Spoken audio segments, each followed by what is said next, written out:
আমরা সরকারি কর্মচারীদের জন্য নতুন বেতন কাঠামো আগামী 1 জুলাই 2026 হতে ধাপে ধাপে বাস্তবায়ন করার ঘোষণা দিচ্ছে মাননীয় স্পিকার।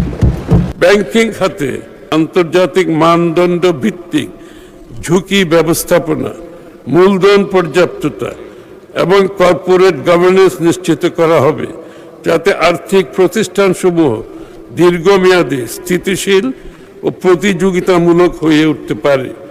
আর্থিক অন্তর্ভুক্তির পরিধি বাড়িয়ে নারী, তরুণ উদ্যোক্তা ও প্রান্তিক জনগোষ্ঠীর জন্য অর্থায়নের সুযোগ সম্প্রসারণ করা হবে।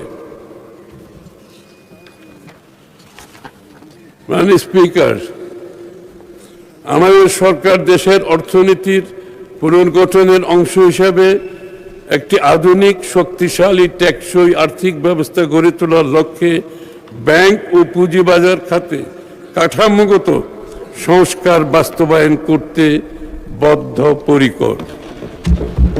আমরা ঋণ নির্ভর বিনিয়োগকে ইকুইটিতে রূপান্তর করেছি। আমাদের লক্ষ্য বর্তমান ঋণ ভিত্তিক অর্থনীতি থেকে দূরে সরে এসে বিনিয়োগ ভিত্তিক অর্থনীতি গড়ে তোলা। দীর্ঘমেয়াদী বিনিয়োগ অর্থায়নের জন্য বন্ড মার্কেট এবং বিকল্প অর্থায়ন ব্যবস্থার উন্নয়ন করা হবে, যাতে ব্যাংক নির্ভর অর্থায়নের উপর চাপ কমে। Corporate bond, mutual fund, green bond, সুকুক এবং অন্যান্য দীর্ঘমেয়াদী বিনিয়োগ উপকরণের উন্নয়ন কাজ চলমান আছে। মাননীয় স্পিকার, দীর্ঘমেয়াদী অর্থায়নের বিকল্প উৎস গড়ে তুলতে কর্পোরেট বন্ড মার্কেট সম্প্রসারণ, স্থানীয় সরকার ও নগর অবকাঠামো উন্নয়নে পৌর বন্ড, মিউনিসিপ্যাল বন্ড ইস্যুর কাঠামো প্রণয়ন করা হচ্ছে।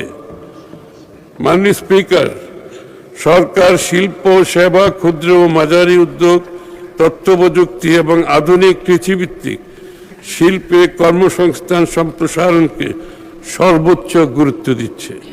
শ্রমবাজারের চাহিদা ভিত্তিক কারিগরি ও বৃত্তিমূলক প্রশিক্ষণ সম্প্রসারণ, তরুণ উদ্যোক্তাদের অর্থায়ন সহায়তা এবং নারী ও প্রান্তিক জনগোষ্ঠীর কর্মসংস্থানের সুযোগ বৃদ্ধি করা হচ্ছে।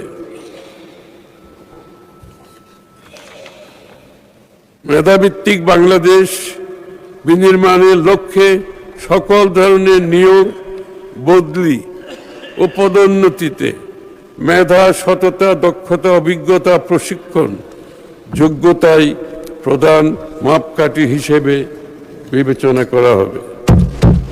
সরকারি কর্মচারীরা বিগত প্রায় 11 বছর যাবৎ একই বেতন কাঠামোতে বেতন ভাতা পাচ্ছেন। ইতিমধ্যে মূল্যস্ফীতিজনিত কারণে জীবনযাত্রার ব্যয় অনেক বৃদ্ধি পেয়েছে। আমরা সরকারি কর্মচারীদের জন্য নতুন বেতন কাঠামো আগামী 1 জুলাই 2026 হতে ধাপে ধাপে বাস্তবায়ন করার ঘোষণা দিচ্ছে মাননীয় স্পিকার। দেশের বিভিন্ন অঞ্চলের মধ্যে অর্থনৈতিক, সামাজিক, অবকাঠামোগত বৈষম্য কমিয়ে সমতা ভিত্তিক সুষম উন্নয়নে বহুমুখী পরিকল্পনা বাস্তবায়ন করা হচ্ছে।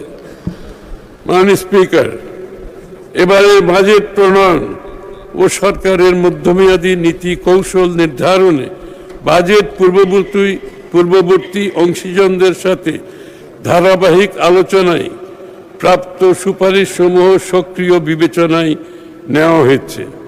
বর্তমানে সীমাবদ্ধতা ও চ্যালেঞ্জ সত্ত্বেও আমরা মনে করি নতুন বাজেট অর্থনীতিতে ইতিবাচক পরিবর্তনের সূচনা করবে।